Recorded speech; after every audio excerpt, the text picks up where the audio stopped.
Bonjour à tous. Je ne vais pas me présenter. Voilà, je suis le frère de Jean-Philippe. Ça suffit.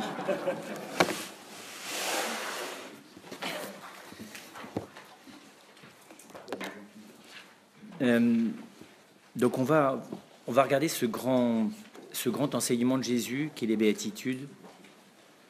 Je ne sais pas si vous avez remarqué, c'est très spécial cet enseignement. Chaque fois qu'on l'entend à la messe, on est très émerveillé au moment où on l'entend.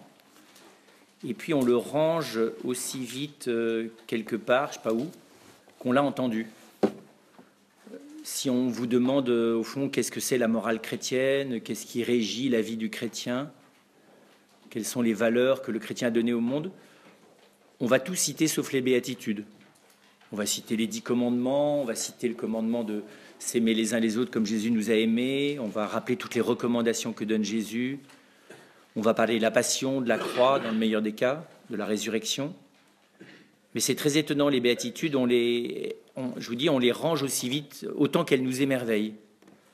On va voir, parce que c'est vrai que quand on les entend, on est comme des enfants, on a les yeux pleins d'étoiles, et puis après ça, en fait, on ne comprend pas du tout ce que dit Jésus. Parce qu'il explique que les gens malheureux sont heureux, et donc c'est un peu... On est heureux d'entendre qu'ils sont heureux, les gens malheureux, mais en fait, on ne voit pas très bien qu'est-ce qu'on va pouvoir faire de ça, parce qu'on ne se voit pas très bien aller voir les gens qui pleurent et leur dire « mais en fait, vous êtes bien heureux », d'aller voir les gens qui sont persécutés et de leur dire « mais vous avez de la chance ». Surtout qu'on verra, je ne l'avais pas remarqué jusqu'à cette année pour préparer cette session, que la dernière des béatitudes, Jésus charrie vraiment beaucoup. Je vous l'ai dit pour vous préparer, on la lira plus attentivement. Je la lisais vite et cette fois-ci, je l'ai lu au ralenti. Heureux êtes-vous quand ils vous insulteront, vous persécuteront, diront toutes sortes de mauvaises choses contre vous en mentant à cause de moi. Réjouissez-vous, exultez, dansez d'allégresse, parce que votre récompense est grande dans les cieux. Voilà. Si vous pratiquez ça, vous êtes vraiment des saints. Voilà. Et c'est très impressionnant, parce que quand on vit vraiment la persécution, l'insulte, la médisance, tous les sentiments qui se réveillent en nous sont tous, sauf cela. Se réjouir, sûrement pas. Encaisser au mieux, pardonner peut-être, mais dans cette joie, non. Voilà. Ça donne la note des béatitudes. Alors je dis, quand on le lit, nous, on est émerveillés. Et ce qui montre bien qu'il y a quelque chose qui touche notre cœur. Et donc je me suis dit, on ne va pas commencer par les béatitudes, parce que quand on se les prend dans la figure, vraiment dans le contenu, c'est qu'on dit tout d'un coup, on écoute le Seigneur nous dire ce qu'il nous dit, on est complètement perdu. Et donc je me suis dit, mais par où est-ce qu'on peut commencer? Et je suis tombé sur cet évangile qui nous était donné mercredi, là. Je vous le lis. C'est juste un peu plus loin dans l'évangile de Matthieu. En ce temps-là, Jésus prit la parole. « Venez à moi, vous tous qui peinez sous le poids du fardeau, et moi je vous procurerai le repos. » Vous voyez, on est dans une toute autre attitude là. Là, ça va. Parce que c'est tous ceux qui souffrent là, donc les persécutés, les affligés, les pauvres de cœur, vous voyez, ceux qu'on insulte.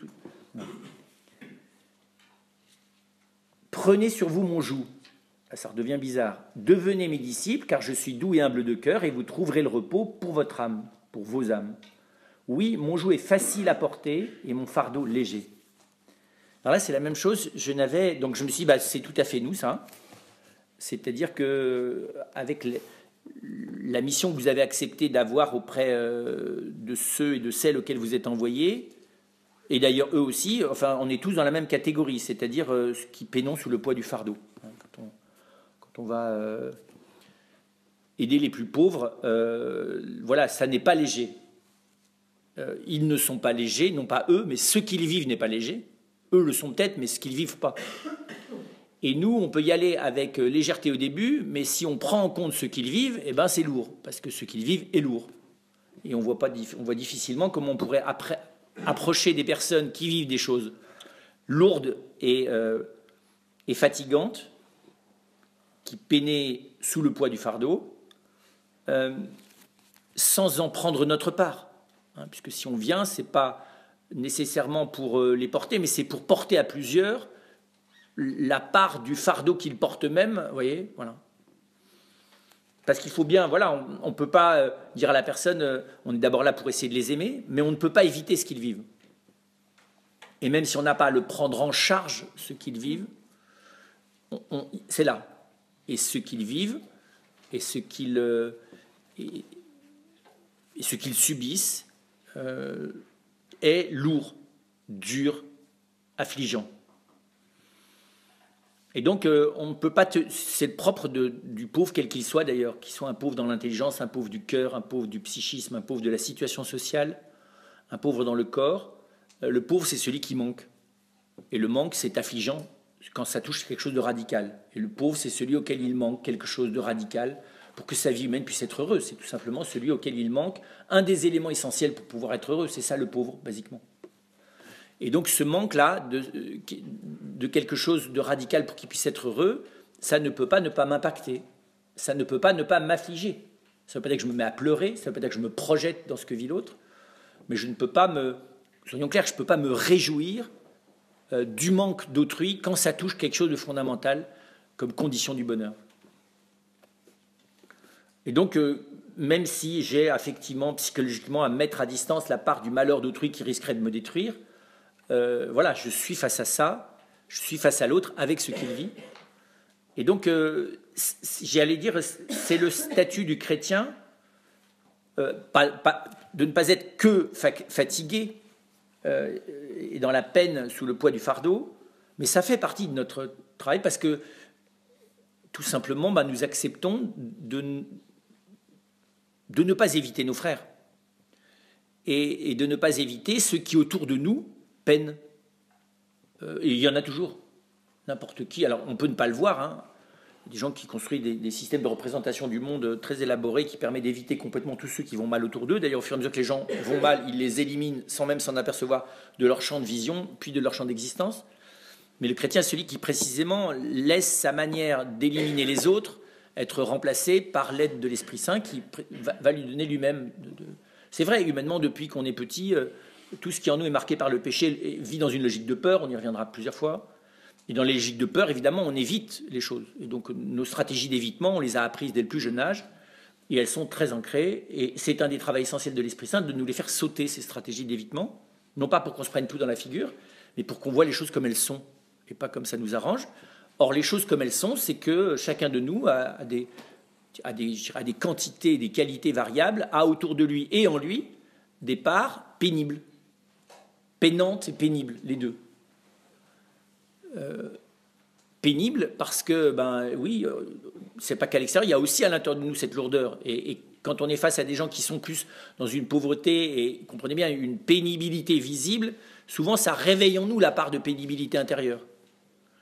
Alors on peut s'en servir pour essayer de compatir, sauf qu'au bout d'un certain temps, c'est bizarre, ça ne suffit pas.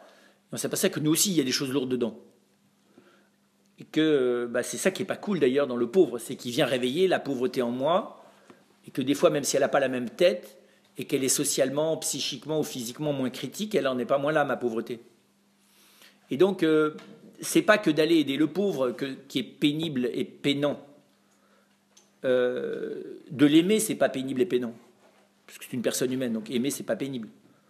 Mais d'avoir à porter avec l'autre ce qu'il a apporté, même si c'est une toute petite part, c'est pénible et peinant.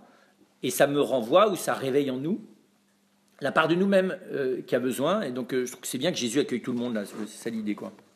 Venez à moi, vous tous, c'est-à-dire nous tous, quoi.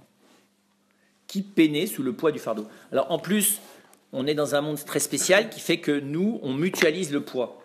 C'est-à-dire qu'on mutualise la peine et le poids. C'est-à-dire que là où c'était déjà pas très léger, on se débrouille pour que ça soit hyper lourd, parce que, je vous dis, on mutualise le pénible, nous. On est dans un système culturel collectif et social qui fait qu'on mutualise le drame, on mutualise la fuite des difficultés, enfin on fait tout pour qu'en gros ça soit le plus horrible possible. C'est pas conscient, hein, il y a des mécanismes qui sont des mécanismes de fuite, c'est tout simplement des mécanismes de fuite qui nous rattrapent, c'est-à-dire qu'en gros depuis 50 ans, on construit la vie sociale sur la base de la fuite de soi.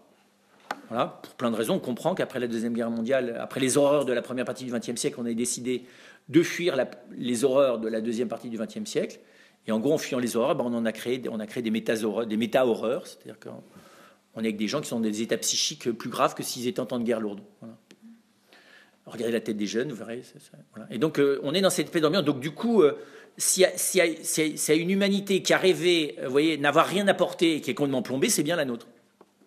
Et c'est marrant, on est plombé, mais par derrière, devant, on est là pour le fun, on doit s'éclater, on doit gagner du fric, on doit faire des quantités de choses, on doit s'épanouir. Et par derrière, en fait, tout est compliqué, les relations sont des relations de méfiance et de rivalité, on est sous stress en permanence. Enfin, vous voyez, c'est pas cool, cette espèce de dissociation mentale. Et donc, baladez-vous dans Paris, les gens sont assez à la peine, hein, dans le double sens du terme. Tu te dis, mais qu'est-ce qu'ils doivent porter ces gens? Et en fait, ils portent des fois pas grand-chose, mais juste l'amplification tragique collective de ce qu'ils portent, ça fait que ça devient horrible.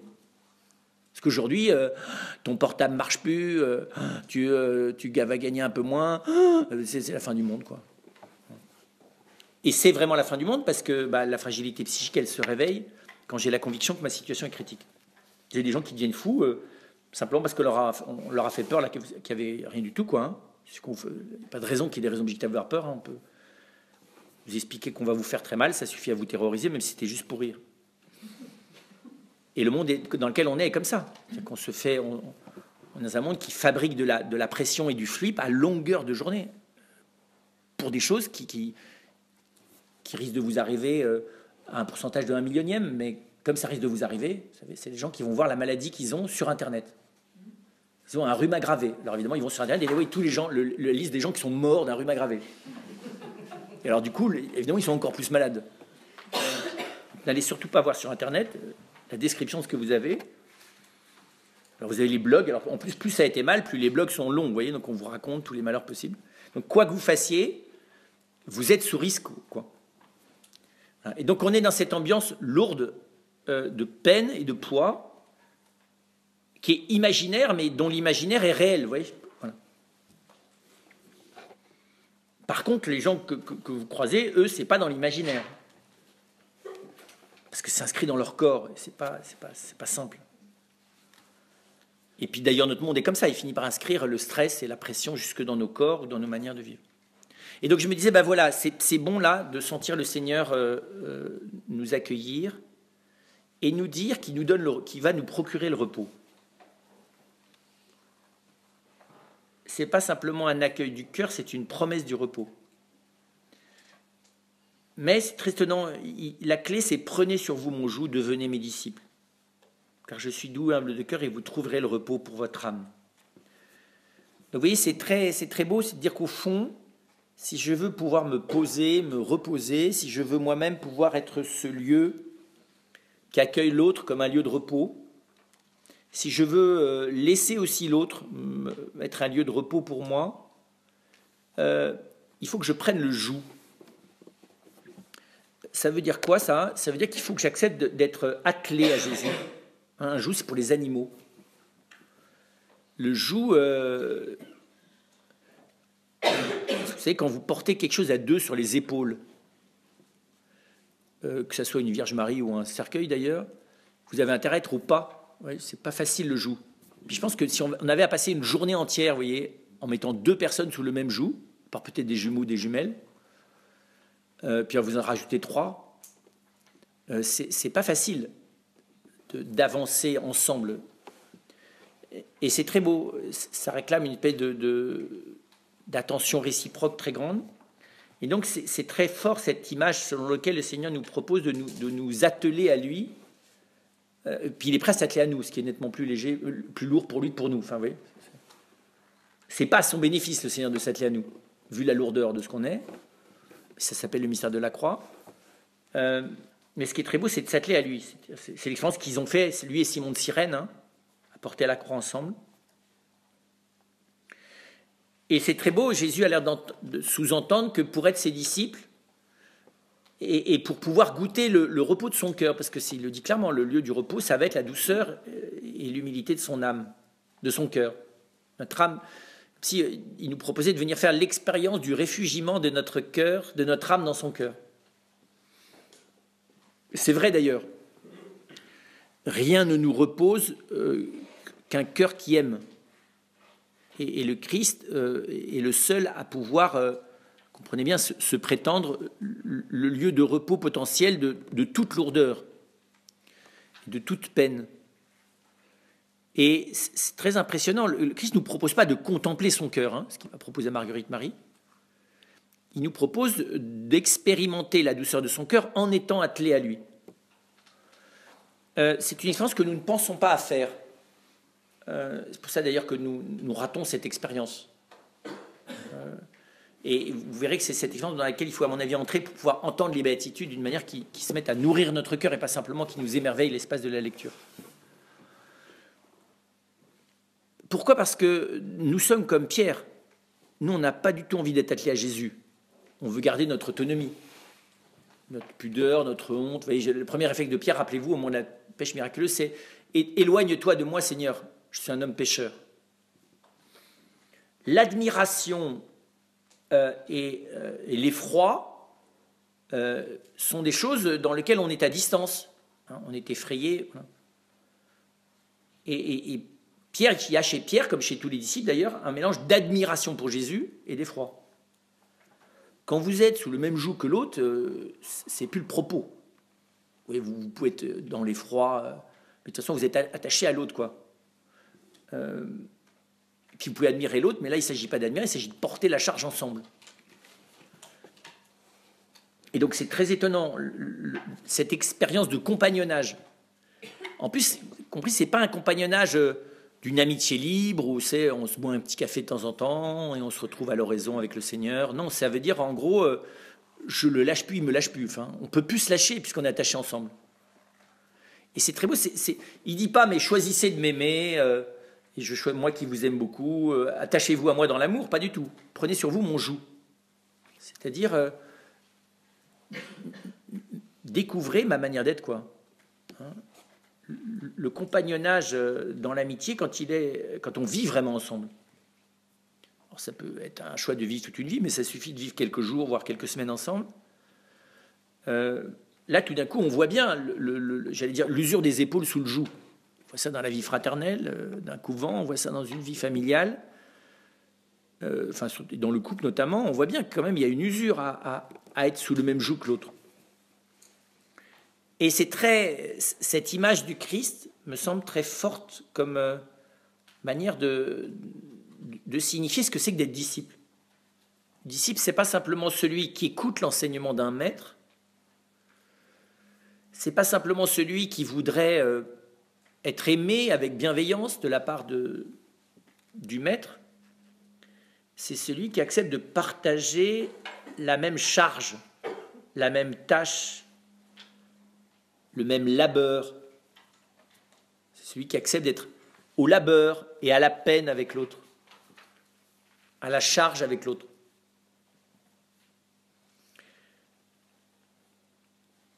Et c'est ce que dit dans l'évangile Jésus. Il est dit que Jésus appelle ses disciples pour qu'ils soient avec lui.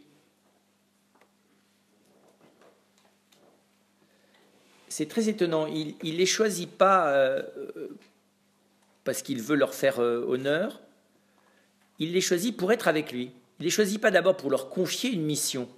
C'est très étonnant. Il les choisit pour qu'ils soient avec lui.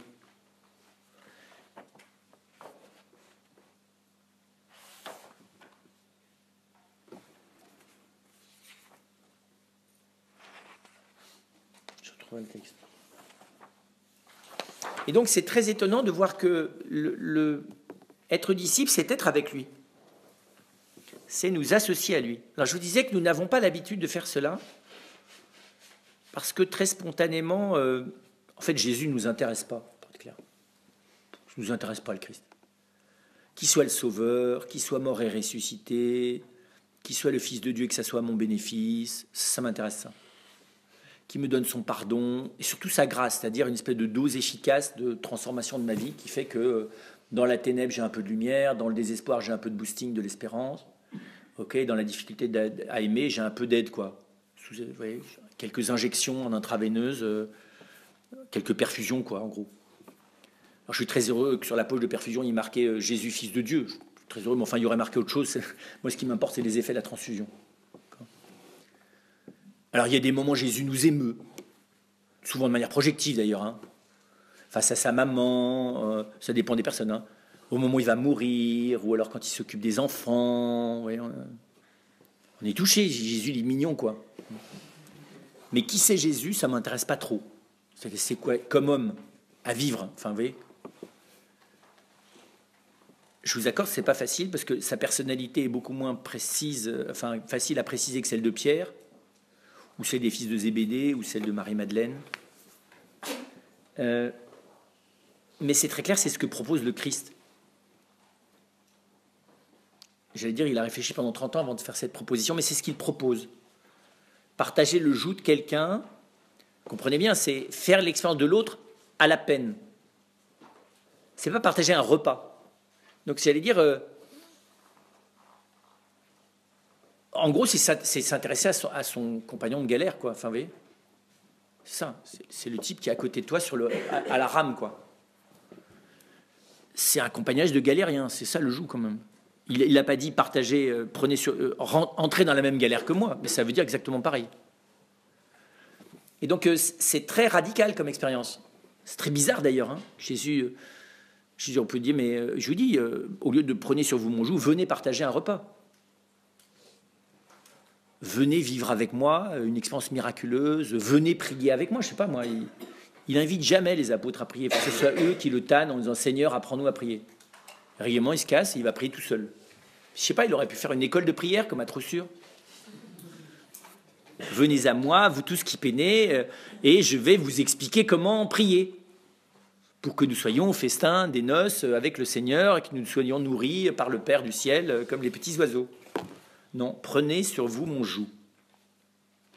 Devenez mes disciples car je suis doux et humble de cœur et vous trouverez le repos. C'est pas faux, hein. C'est vrai que d'expérimenter quelqu'un à la peine partagée me fait accéder au cœur de l'autre beaucoup plus vite. Regardez-vous les uns avec les autres quand vous êtes dans un moment, un soir où c'est un peu la galère, quoi. Si vous vous apercevez que vous n'allez pas vous en sortir sans ceux qui sont avec vous. Ceux qui sont avec vous pour être bénévoles et puis ceux qui sont avec vous que vous rencontrez parce que vous avez aussi besoin de leur coopération à eux. C'est très étonnant l'expérience qu'on fait des cœurs dans ces moments-là. D'ailleurs, des fois, il n'y a pas de honte à le dire. Des gens qu'on connaît depuis très peu de temps, on découvre des choses d'eux qu'on découvre même pas de son frère, de sa sœur, qu'on a comme frère ou comme sœur depuis 40 ans, quoi. Il y a une espèce de... La peine partagée, vous comprenez bien, pas la peine partagée au sens du pathos qui nous réunit, hein, mais la peine, c'est-à-dire être à la peine ensemble, c'est comme d'être frère d'armes au masculin, hein, c'est très étonnant comment est-ce que le soutien dans la difficulté, c'est pas nécessairement grave.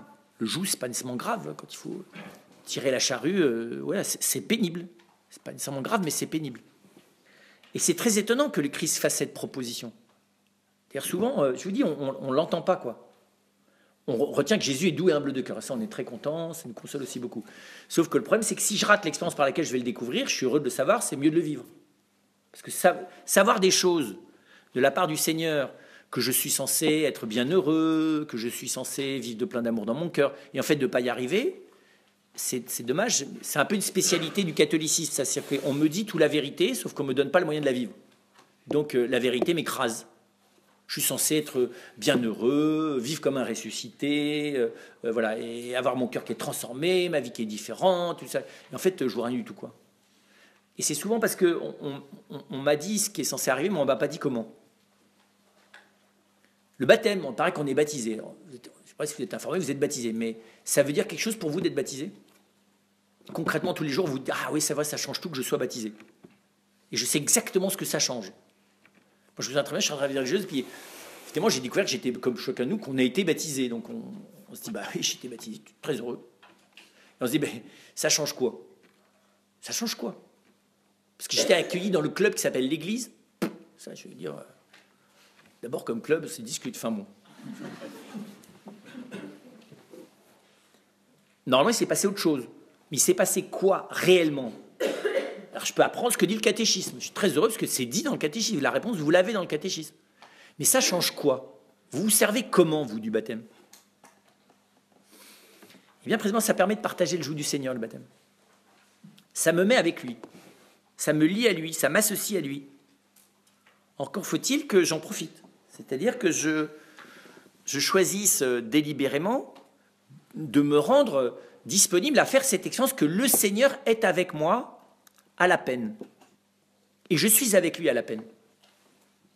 Ce qui veut dire d'ailleurs que si je suis un tout petit peu conscient, ça veut dire que je ne sais plus très bien, normalement, si dans ce qui est pénible dans ma vie, Ça vient de lui ou ça vient de moi? Non? Quand vous faites du tandem à vélo, tout d'un coup, c'est pénible. C'est parce que l'autre pédale plus. D'accord? Ou il pédale plus, il pédale moins, ou c'est la côte qui est dure. Vous n'en savez rien. C'est dur. Et c'est ça assez extraordinaire, c'est qu'à deux, tu ne sais pas pourquoi c'est dur. Ben, si tout ce qui est difficile dans votre vie, vous vous disiez en fait, peut-être que c'est parce que lui, il peine, quoi. Non? Et qu'il a besoin d'un coup d'épaule, quoi. Alors vous allez me dire, mais nous, on ne nous a pas dit qu'il fallait aider Jésus.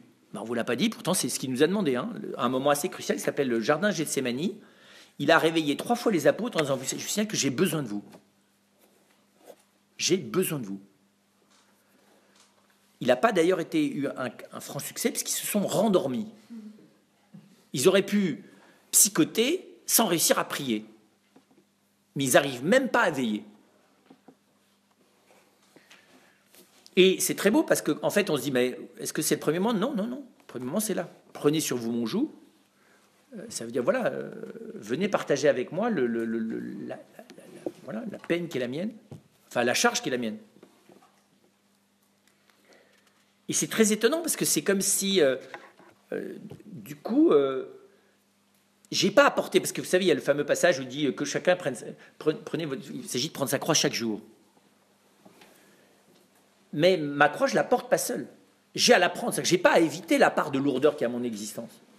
Mais Jésus ne nous a pas dit qu'il fallait la porter, il n'a pas dit d'ailleurs de la porter, il a dit de la prendre. Je trouve que vous êtes très précis. Prenez votre croix, il n'a pas dit portez-la. Je ne suis pas capable de la porter, ma croix. Même moi, je suis pas capable de me porter moi-même. Par contre, ce que le Seigneur nous dit, c'est qu'en gros, notre vie, il est venu pour nous associer à lui, pour nous faire l'expérience du mystère de Dieu en lui, en nous associant à lui. Alors, ça ne veut pas dire que nous n'avons pas écouté son enseignement. Ça ne veut pas dire que la manière dont il change notre cœur n'est pas très en profondeur, c'est le mystère de la grâce. Mais ça veut dire que l'expérience par laquelle le Seigneur veut que son enseignement, vous voyez, nous rentre dans la peau, quoi. Soit pas seulement dans notre tête. L'expérience par laquelle il veut nous faire découvrir l'intimité avec laquelle il change notre cœur, c'est ce joug.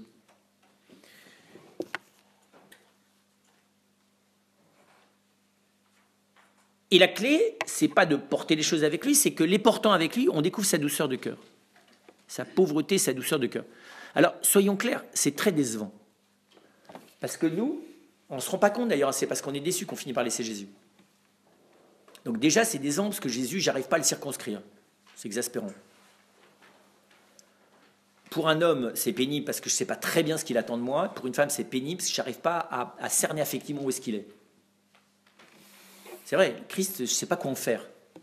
Je n'arrive pas à savoir où est-ce que je le mets. Dieu, ça va. Parce que vous comprenez, Dieu, c'est la source de tout. Il est là-haut, il est partout, il est où vous voulez.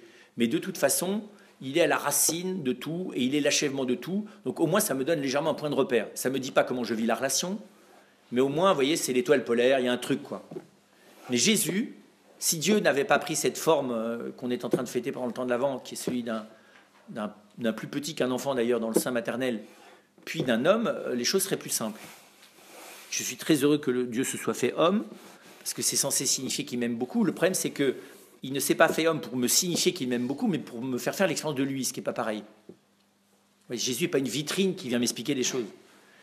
C'est quelqu'un qui vient m'associer à lui. Et c'est très mystérieux de voir que, oui, le cœur du Christ dans l'épreuve, moi je préférais qu'il soit fort et lumineux. Non ? Chaleureux, fort et lumineux. Mais humble et doux, inconsistant le gars, toi. Quand c'est lourd, moi je veux bien de la force, toi. Mais le type qui a que de vous qui dit, tu comprends, moi je suis humble. Il y a même une tradition qui dit modeste. Là c'est carrément nul, mais l'autre il est humble, mais vous ne pouvez pas savoir combien il est humble. Puis en plus il est doux. Moi je veux bien doux quand c'est un bisou, mais doux quand il faut porter, non, tu vois. Quand il faut porter, je veux un mec costaud qui porte. D'ailleurs Jésus il était charpentier. Charpentier et charpentier, regardez sur le linceul, il a des épaules, il était costaud, quoi. Il n'a pas dit, prenez sur vous mon joug, car je suis fort et réconfortant. Mais doux et humble. Mais demandez-vous d'ailleurs, quand c'est un peu difficile, là, le soir, là, Les gens doux et humbles, normalement, vous réconfortent moins que les gens forts et chaleureux, non? Voilà. C'est plutôt vers cela que vous allez. Les doux et les humbles, surtout s'ils sont un peu fragiles, pas trop.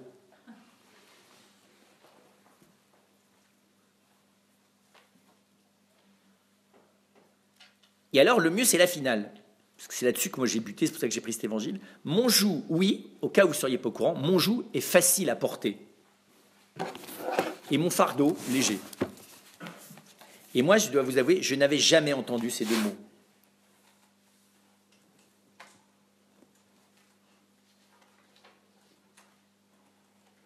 Mon joug est aisé. C'est encore mieux. Et le fardeau, léger. Et ça, je trouve ça extraordinaire. Il l'a dit, hein. Donc en gros, ça veut dire que si j'arrive pas à trouver son joug, vous voyez, aisé et son fardeau léger, j'ai raté un truc. Alors on se dit, voilà, j'ai sûrement raté quelque chose parce que la vie chrétienne, pour moi, je n'avais pas pensé que c'était léger et facile. Non? Aisé, facile, léger. Bon. Et donc, je suis parti ça en me disant, au fond, si c'est ça, alors on se plante quoi? Comment faire? Moi, c'est l'action que j'avais envie de mentionner, Seigneur. Comment faites-nous maintenant pour que on découvre que c'est facile, aisé, léger?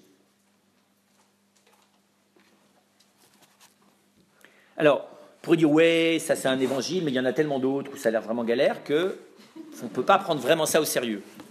Et bien, on est coincé parce que c'est un des moments extraordinairement solennels de l'évangile. Hein, je vous lis ce qu'il y a juste avant.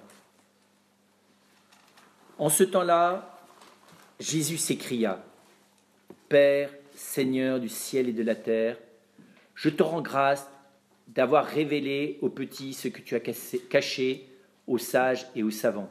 Oui, Père, tu l'as voulu ainsi. Mon Père m'a remis toutes choses. Personne ne connaît le Fils si ce n'est le Père, et personne ne connaît le Père si ce n'est le Fils et celui à qui le Fils veut le révéler. » Donc, vous voyez bien, on est dans l'évangile de Matthieu, dans le moment qui approche le plus de l'évangile de Jean. Donc, dans un moment où le Christ, c'est dans le mystère de la Trinité, quoi. Vous voyez, donc on ne peut pas du tout prendre la petite parole que je viens de vous lire comme un petit machin annexe. Au contraire. C'est comme s'il nous disait, voilà, la porte d'entrée dans cette intimité que j'ai avec le Père. La porte d'entrée dans la révélation que je suis venu faire, tout simplement. Au petit. C'est ça. Et là, je me suis dit, mais comment on fait là? Parce que Jésus le dit, mais ça veut dire quoi? Où est-ce que c'est facile, aisé, léger? Alors, clairement, il a l'air de dire que là où c'est facile, aisé, léger, bah, c'est dans la douceur de son cœur. Et c'est vrai, la douceur, c'est facile, aisé, léger, non? La douceur lourde, c'est pas de la douceur. C'est de la sensualité, ça n'a rien à voir. Aisé, c'est vrai. La douceur, ça peut coûter, au sens où des fois, il faut s'arracher pour être délicat. Mais comme tel, c'est léger. C'est vrai d'ailleurs, si vous commencez à dire à l'autre, non mais tu ne te rends pas compte, l'effort qu'il m'a fallu là pour réussir à rester calme, ça annule complètement le calme, non? Je ne m'énerve pas du tout, je suis très calme. Là, vous ne l'êtes pas. C'est très beau d'ailleurs, vous savez, quand il faut se calmer. Le moment où il faut se calmer, c'est très dur. Mais une fois que tu es calme, c'est facile, non? J'ai vu ça une fois, ça m'a beaucoup impressionné. C'était une très grande danseuse qui s'appelle Anne-Thérèse Kessmaker. C'était à Avignon, parce que je suis à Avignon et je m'occupe de la culture là-bas. Et elle dansait seule, sur une musique très belle, très répétitive, mais très belle. Elle dansait des choses comme une petite fille qui danse sur une marelle, d'ailleurs. Et à un moment donné, elle a pété un plomb. Parce qu'il y avait depuis 10 minutes quelqu'un qui, sous sa capuche, filmait avec son iPhone. Comme ça. Or, on n'a pas le droit de filmer les spectacles. Et elle s'est approchée en disant, mais bordel, t'arrêtes ça. Elle était hors d'elle, quoi. Et alors, vous voyez, alors en plus de s'être mise en colère, elle était vraiment en colère, quoi. Et la musique continuait. Musique légère, vous voyez. Il fallait qu'elle re-rentre dans le truc. Et alors là, on voit bien, elle y retournait. Et elle a oscillé pendant quelques minutes entre la rage qui remontait, vous savez, et en tapant du pied par terre, quoi. Et puis la nécessité de la danse qui était légère. C'était quelque chose qui devait être aérien, transfiguré, quoi. Et c'est extraordinaire. Et là, j'ai vu la différence entre le moment où il faut devenir calme, se calmer, et le moment où tout d'un coup tu l'es. Et quand tu l'es, comme la douceur, là, c'est léger, facile, aisé. Mais qu'est-ce que ça a coûté? D'ailleurs, l'humilité, c'est pareil. Parce que ton ego, vous savez, c'est comme les airbags, vous savez, les égos, ça se déclenche régulièrement, ça te prend tout l'espace. Voilà. Et l'ego, c'est ça. Ça ne te prévient pas. Au moindre choc, ça se redéveloppe comme ça. Mais il est bien rangé, tu le re-ranges, tu le tasses dans le machin, là, puis au premier choc, ça ressort. Puis après ça s'use, ça ressort tout le temps. Et donc, c'est pas facile, l'humilité. C'est la même chose, parce qu'il faut réussir. Et d'ailleurs, c'est pas en tassant l'ego qu'on s'en sort. C'est en rigolant du ridicule de l'ego. Parce que c'est toujours pathétique, l'ego. C'est tout ce pourquoi on se prend dans l'ordre du drame ou dans l'ordre de la grandeur, de ce qu'on aurait dû être, de ce qu'on n'a pas été, de ce qu'il faudrait qu'on soit, de ce que les autres n'ont pas compris. Enfin, c'est une espèce de discours permanent, paranoïde et narcissique sur notre propre destinée. C'est le commentaire permanent. Donc c'est toujours un peu pathétique, mais nous, on le prend très au sérieux, évidemment. Parce qu'en plus, plus il est grand, plus je suis vulnérable dans mon ego. Parce que, comme ça, prendre la surface, vous êtes beaucoup plus vulnérable. On est très susceptible. Plus on a un ego gros, plus on est susceptible. Plus on est humble, moins on est susceptible, parce qu'il n'y a plus de prise. Parce que tu n'es plus rien. Enfin, t'es, mais tu n'es pas sur le terrain de la manière dont les autres peuvent t'atteindre. Tu es en profondeur, tu es dans le Seigneur, quoi. Et donc, on voit bien, c'est la même chose. L'humilité... Alors, la fausse humilité, ça ne marche pas. Celui qui est obséquieux, vous savez. Comme c'est deux funèses dans la folie des grandeurs. Ça. Obséquieux. Ça, c'est la caricature de l'humilité. Et c'est vrai que l'humilité, c'est quand tout d'un coup, j'entre dans la vérité de ce que je suis. Mais il faut du temps, des fois, pour y rentrer. Oui, parce que c'est seulement la vérité de ce que je suis. La vérité de ce que je suis, c'est immense et minuscule. C'est merveilleux et lamentable, les deux à la fois. C'est ça ma vérité. Que je suis bien plus grand que ce que j'entrevois de mon être, mais je suis aussi bien plus incapable de quoi que ce soit que je ne voudrais bien. Et donc, c'est la même chose. Tout d'un coup, l'humilité, qui est cette espèce de justesse, vous voyez, dans le rapport à l'autre, dans le rapport au Seigneur, dans le rapport à moi-même, c'est léger et facile. Les gens humbles, c'est des gens légers et aisés. Et facile. On voit ça chez Thérèse. Mais qu'est-ce que ça allait... Par quoi elle est passée, Thérèse, pour l'humilité? Pour pas étrangler la sœur au chapelet qui fait du bruit, là. Parce que Thérèse, c'est une guerrière. Hein. Et on voit ce que ça lui a coûté, la sœur. Vous savez, elle a une sœur là, qui fait toujours du bruit toute la journée avec le chapelet. Et elle explique comment ça lui a porté sur les nerfs gravement. Quand Thérèse indique les choses, c'est jamais à demi... Voilà. Donc,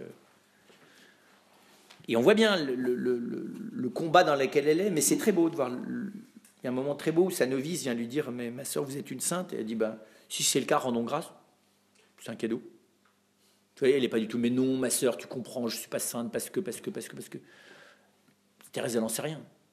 C'est pas son problème d'ailleurs. Mais elle dit si je le suis, tant mieux.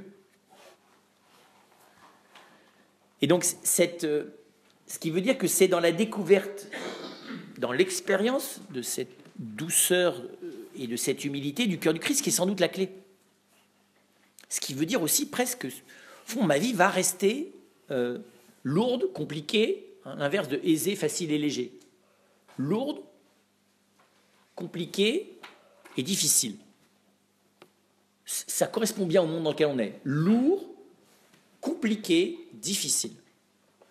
Un petit stage dans le métro parisien, tu vois que l'ambiance de la métropole, qui est à bonne température pour l'ensemble de la France, qui est une bonne température pour l'ensemble de l'Europe, c'est lourd, compliqué, difficile. C'est impressionnant. Le métro, il ne faut pas seulement se frayer un chemin au milieu des corps, il faut se frayer un chemin au milieu de l'atmosphère, qui est aussi lourde. Vous avez l'impression que vous êtes dans une espèce de truc, vous voyez, où il faut se glisser dans l'atmosphère, il faut réussir à passer, quoi. C'est dense, c'est vraiment très impressionnant. Comme si on était dans le sous-sol, vous voyez, un condensé de tout ce qui se passe à la surface. Et donc ça veut dire qu'au fond, être d'accord avec ce que dit Jésus, avec ce que dit tout ça là, tant que je ne fais pas l'expérience de son cœur, je n'ai pas franchi la porte, quoi. Donc du coup, ça rend vraiment nécessaire et important le fait de découvrir ce cœur, de découvrir cet homme, et de découvrir cet homme et son cœur, et dans son cœur sa relation au Père, ce secret qu'il veut me donner au petit. Donc, il faut être petit. Petit au sens où, de toute façon, quand vous êtes avec une charge sur les épaules, vous ne pouvez pas le ramener, quoi. Porter un sac de sable, de ciment de 50 kilos, voilà, vous ne pouvez pas jouer les fiers, quoi. Il faut porter. Et je me disais, mais au fond, voilà, comment vivre tout simplement le poids du jour, qui est le poids de nous-mêmes, le poids des nôtres, le poids des autres, c'est-à-dire de ces plus pauvres, voilà, dont on ne peut pas se dispenser d'être solidaire. En plus, si on avait envisagé de s'en dispenser, on a un pape, vous savez, il nous court dans les couloirs, lui, sur les pauvres. Tu essaies de t'échapper par un côté, il te rattrape derrière. Je ne sais pas si vous avez lu l'exhortation là, apostolique sur la joie. Si vous l'avez vraiment lu, tout le monde s'est cartonné, quoi. C'est pas possible de sortir de là en se trouvant clean sur le rapport aux pauvres. Ni aux pauvres que je suis, ni aux pauvres que sont les autres. Et c'est très beau, parce que Jean-Paul II nous l'avait dit, l'option préférentielle pour le pauvre, il nous l'avait dit. Sauf que lui, il ne se contente pas de nous le dire, vous voyez, il nous rattrape, quoi. J'aime bien ça. Il a ce don, le pape François, c'est que au moment où tu commences à, comment dire ça, pour le coup, être dans la pauvreté évangélique, tu te le reprends dans la figure, quoi. Avec beaucoup de douceur et de gentillesse, d'ailleurs. Hein. Et donc, on voit bien que voilà, comment transformer ce poids du jour, comment y faire l'expérience de Jésus.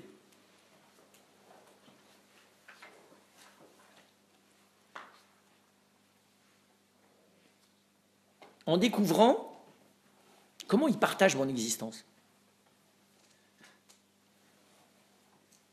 Parce que c'est là que tout d'un coup on touche la chose, c'est que nous, on n'est pas sûr que Jésus partage notre existence. Il a souffert sur la croix pour le péché du monde, oui, ça limite. Non, ceux qui partagent mon existence, c'est ceux qui vivent à côté de moi.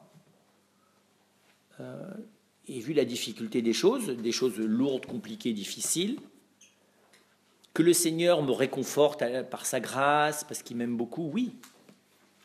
Mais est-ce que le Seigneur partage mon existence? Au sens très concret, terrestre du terme. Est-ce que je suis prêt à entendre qu'il partage mon existence?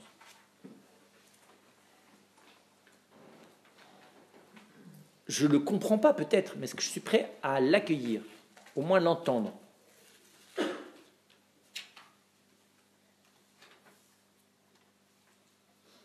Pour moi, c'est cette grande question. Suis-je prêt à entendre la manière personnelle dont le Seigneur veut me révéler, c'est-à-dire me dire, me faire savoir qu'il est là?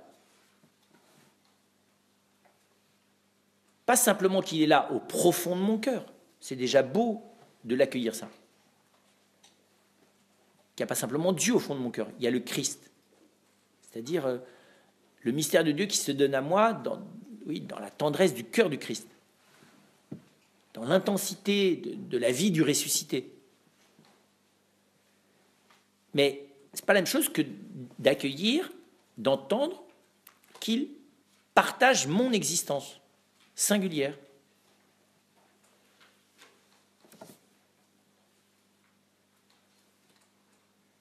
Et c'est vrai que, pourquoi nous ne l'entendons pas? Parce que nous avons plein d'objections. Et la première objection, c'est que, eh ben non, puisqu'il n'est pas sensiblement présent.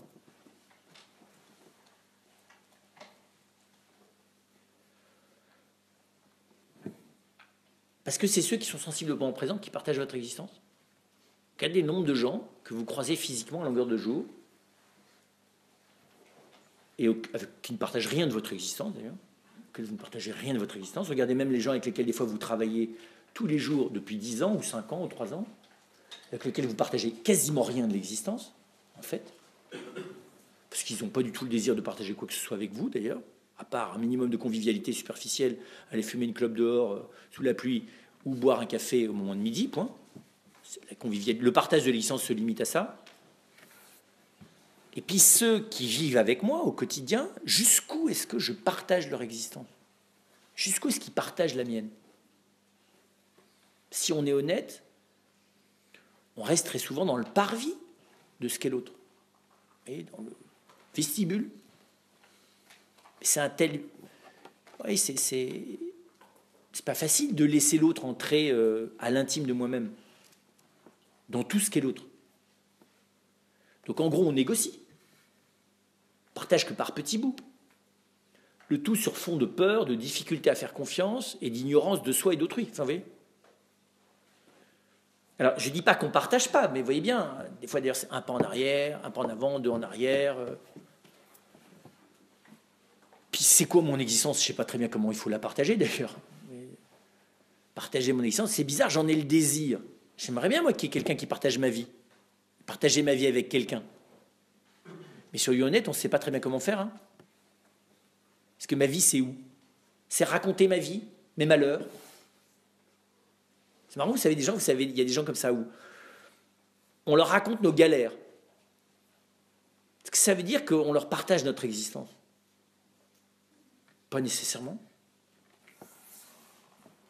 Alors c'est vrai, on voit bien que ceux avec qui on vit dans la même famille, qu'elle soit religieuse, paroissiale ou familiale, au sens strict, on voit bien qu'à force, mais même regardez les moments tragiques où au moment d'un héritage, tout d'un coup on s'aperçoit qu'on n'a pas vécu la même chose qu'avec ses frères et ses sœurs. On se demande même si on a pu vivre ensemble. Tout d'un coup sur des trucs, tu as une commode, un bijou, une cravate, et là tout d'un coup c'est Hiroshima quoi. Tu te dis, mais qu'est-ce qu'on avait, comment c'est-il qu'on ait pu vivre des fois 15 ans, 20 ans ensemble et qu'on se connaisse si peu? Et donc je pense qu'il faut, effectivement, du coup, une fois que je vois avec un peu d'humilité que, bah oui, et pourquoi pas le Seigneur partagerait ma vie? Pourquoi est-ce que je n'accueillerais pas ça? D'envisager que le Christ partage réellement mon existence.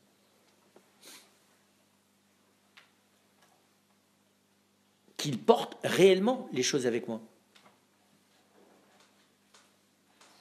Alors, pourquoi? Tout simplement parce que au jour de notre baptême, ou nos parents ou nous-mêmes, quelqu'un a décidé pour moi, et tant que j'y ai pas renoncé solennellement, ça reste effectif, quelqu'un a donné la permission au Seigneur de m'associer à lui. Voilà. Donc, depuis le jour de notre baptême, nous sommes associés au joug du Seigneur et il est associé à notre existence. Du coup, ça devient très important le baptême. Savoir que un jour, quelqu'un, et c'est très beau, si j'étais petit, c'est pas moi qui lui ai donné la permission. Mes parents ont donné la permission au Seigneur d'entrer dans ma vie d'une manière nouvelle. Il ne s'est pas gêné, lui. Si personne n'y a consenti, il n'est pas rentré dans ma vie. Alors ça, je peux le remettre dehors. Hein. C'est un peu compliqué de mettre le Seigneur dehors quand on a été baptisé. C'est possible, en s'y mettant vraiment, mais c'est dommage que lui se soit associé à mon existence, à moi, et m'ait associé à lui, que je ne le sache pas, que ne le sachant pas, je ne le vive pas. Or, le baptême, c'est strictement ça. C'est le moment de l'alliance, mais d'une alliance, comprenez bien. L'alliance du cœur, elle existe pour tout homme de bonne volonté. L'alliance du baptême, ce n'est pas une alliance de cœur, c'est une alliance de chair. Le baptême, c'est comme la circoncision. Ça m'associe dans la chair. Et donc, depuis le jour de mon baptême, j'ai été plongé dans la vie du Christ. Et lui, il s'est plongé dans la mienne. C'est très beau d'ailleurs. Sans le baptême, le Christ est mon frère de cœur, ce n'est pas encore mon frère de sang. Par le baptême, le Christ devient mon frère de sang. Et du sang qui est le sien. Donc, ce n'est pas la même chose que j'ai des frères selon la chair et le sang, c'est très bien, mais le jour où le Christ devient mon frère, c'est autrement plus radical que mes frères et sœurs. Est-ce que je l'entends? Est-ce que j'entends que la manière dont le Christ, comprenez bien, je parle du Christ, je ne parle pas de Dieu, je parle du Christ. Cet homme a été associé à mon existence, est plus radical que mes frères et sœurs de chair et de sang.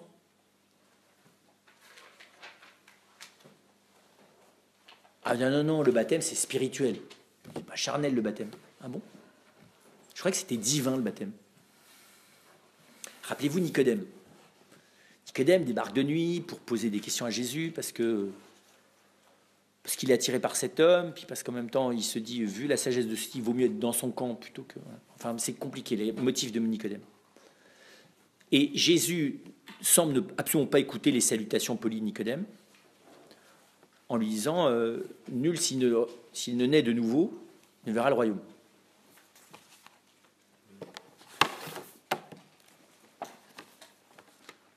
Et Nicodème a bien compris que Jésus ne parlait pas de choses spirituelles. Au sens, c'était pas de la métaphore, ça ne veut pas dire, vous voyez, dans toutes les traditions de sagesse, à un moment donné, il faut renaître, vous savez, il faut accéder à la sagesse, à la lumière, à une vie nouvelle. Enfin, il n'y a pas besoin d'être chrétien d'ailleurs pour faire ça. Tout simplement, toutes les grandes traditions spirituelles et religieuses, même sans être religieuses d'ailleurs, nous invitent à la renaissance intérieure. Ça n'a absolument, enfin, c'est original, c'est pas rien à vivre, hein, mais ça n'a rien d'original, ça n'a rien de spécifiquement chrétien. Je vais quand même vous le dire parce que moi, je n'ai aucune mémoire. Formule de politesse, maître, nous savons que Dieu t'a envoyé pour nous apporter un enseignement, car personne ne peut faire des signes miraculeux comme tu en fais. Si Dieu n'est pas avec lui, vas-y que je te serre les pompes. Jésus lui répondit, en vérité, amen, amen, je te le dis, à moins de naître de nouveau, nul ne peut voir le royaume. Et Nicodème, qui n'est pas un idiot, est tellement perturbé qu'il vient dire, mais comment un homme pourrait-il naître quand il est vieux? Pourrait-il entrer une deuxième fois dans le sein de sa mère? Nicodème a bien entendu qu'au ton de la voix, on n'était pas dans la métaphore. Il a compris qu'il fallait naître pour de vrai. Pour de vrai. Et c'est une bonne question. Est-ce que vous êtes né pour de vrai au baptême, vous? Est-ce qu'on a vécu la naissance du baptême?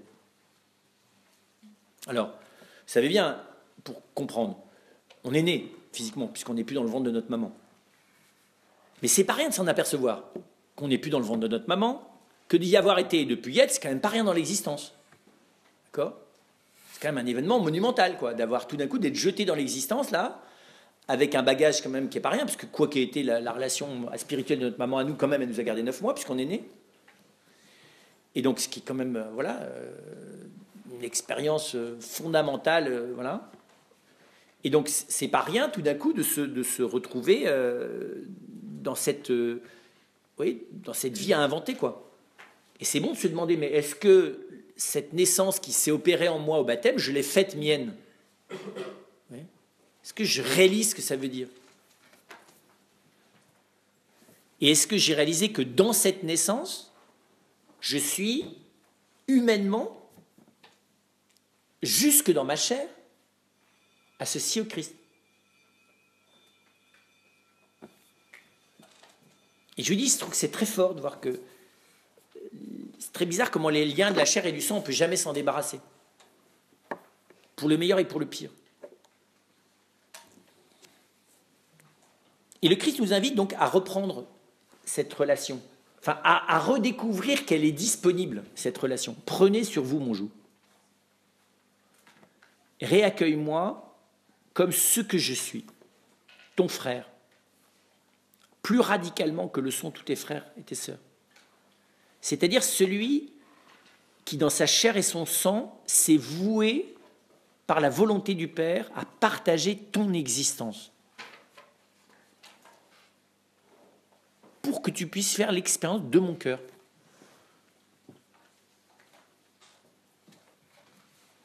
Pour moi, c'est la source.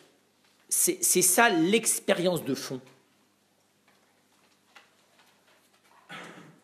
C'est de laisser le Christ nous révéler comment il nous associe à lui et comment il s'associe à nous.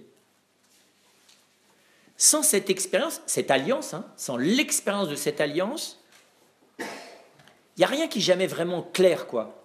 Rien n'est jamais vraiment calé.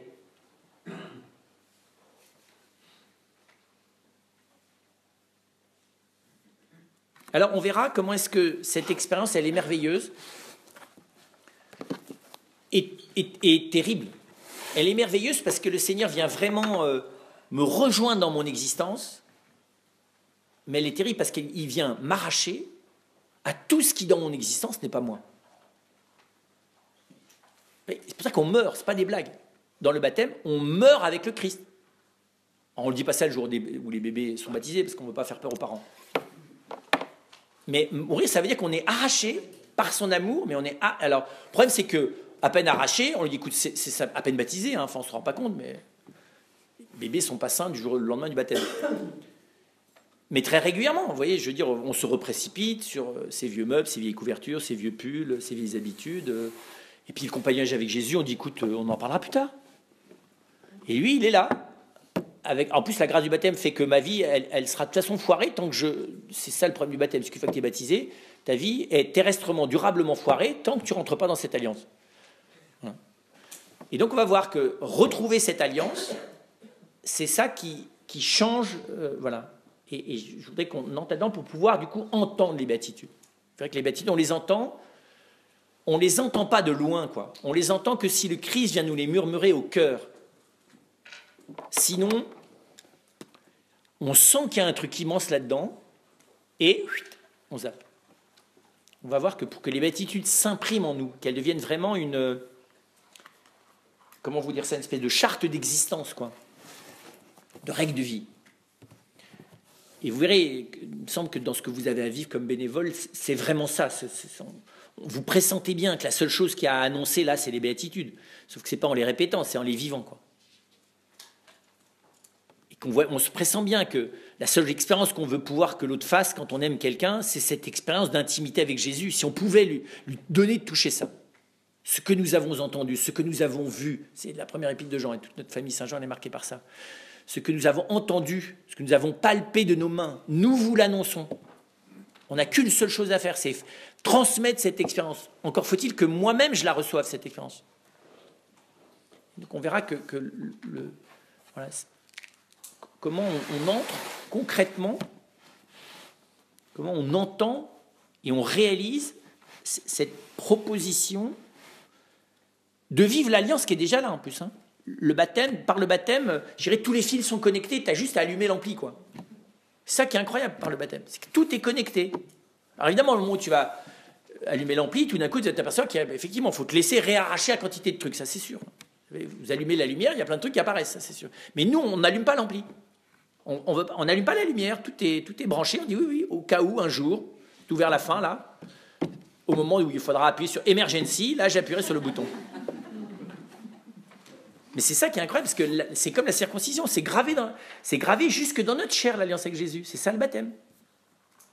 Et donc, ce qu'il faut, c'est trouver les lieux dans ma vie où j'accepte. Alors évidemment, on va voir qu'on n'y arrive pas tout seul, qu'on a besoin d'être rassuré, qu'on a besoin d'être environné par la charité fraternelle, tout ça, pour que j'accepte vraiment d'allumer les boutons.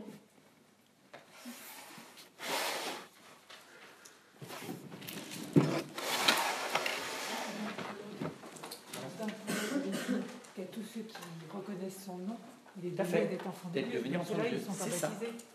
Ils reconnaissent son nom. Tout à fait. Mais c'est autre chose de l'être dans la chair, on le reverra.